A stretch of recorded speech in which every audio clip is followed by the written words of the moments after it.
Hindi naman. Hi ako, hi Pao! Hindi ko siya masyado kilala.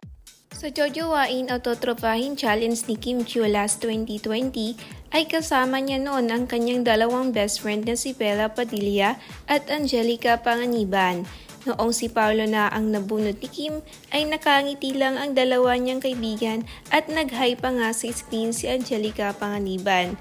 Patunay lang ito na may magandang relasyon si Paolo Abilino kay Angelica Panganiban. Si Bella Padilla ay laging kasama ni Kim Chiu kaysa kay Angelica Panganiban dahil wala pa ito kasing inaalaga ang anak.